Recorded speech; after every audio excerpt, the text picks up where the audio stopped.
The moment to settle down used to be when you had a bit of spare money and a decent job. Then, when things became more romantic, it became all about being deeply in love with someone. But both these criteria are now heavily outdated. These are the 6 things you need to do to signal you're ready to settle down and have a chance of a successful long-term relationship. The moment to settle down is when you finally realize your partner is deeply imperfect.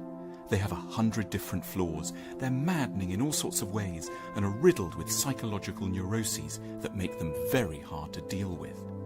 However, there's an important additional realization. Everyone is in fact like this.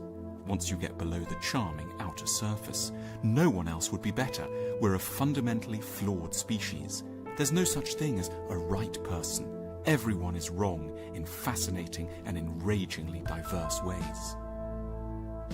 We think love is about being understood for all the secret, vulnerable parts of us that others don't grasp. But however much the other seems to understand us, there will always be huge tracts of our psyches that remain utterly incomprehensible to others. No one properly understands and can therefore fully sympathize with anyone else. For a long time, it's easy to pretend one's normal, even quite easygoing. But it's time to settle down when you're mature enough to have an active sense of what a liability you are. You're out of control for regular periods, you lose perspective, you're anxious all the time. You're mature when you can be deeply embarrassed about who you are and are prepared to apologize for the fact on a regular basis. Confusingly, we speak of love as one thing when it's in fact 2, being loved and loving. We should settle down when we're finally ready to stop always wanting to be loved and pick up the ropes of that far less familiar activity, actually loving someone. The unhelpful feeling that love is all about being loved starts in childhood. To the child, it feels as if the parent is simply spontaneously on hand to comfort, entertain, feed, clear up, and remain almost always warm and cheerful. Parents don't reveal to their kids how often they've bitten their tongue, fought back the tears, and been too tired to take off their clothes after a day of childcare. The relationship is almost entirely non-reciprocal. Parent and child may both love, but each party is on a very different end of the axis, unbeknownst to the child. That's why in adulthood, when we first say we long for love, what we predominantly mean is that we want to be loved as we were once loved by a parent. We want a recreation in adulthood of what it felt like to be ministered to and indulged. We want someone who will understand our needs, bring us what we want, be immensely patient and sympathetic to us, act selflessly, and make it all better. This is, naturally, a disaster. For a relationship to work, we need to move firmly out of the child mode and into the parental one.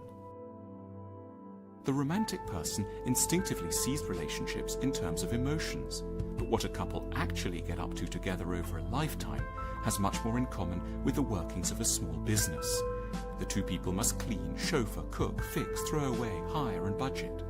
None of these activities has any glamour whatsoever within the current arrangement of society. Those obliged to do them are therefore highly likely to feel that something has gone wrong with their lives for having to involve themselves so closely with them. And yet these tasks are truly romantic in the sense of conducive and sustaining of love, and are the bedrock of any successful relationship. At the altar, new couples should take a mutual vow: I accept the dignity of the ironing board. There's an idea that being loved means that your partner will never try to change you, but they should and must want to change you because you're deeply imperfect and in need of severe remolding in all sorts of areas. If you're not ready for it, it may look like hostility and you may respond defensively. But you're ready to settle down when you can bear to have things pointed out to you. You should at key points see them as the teacher and you as the pupil, and vice versa, with neither side losing their tempers. Relationships are meant to be an education towards becoming two better people, not a process of acceptance for everything one already is. With these dark and sober criteria in mind, we can go back into the world of relationships, assured of a brighter, longer, and more realistic future.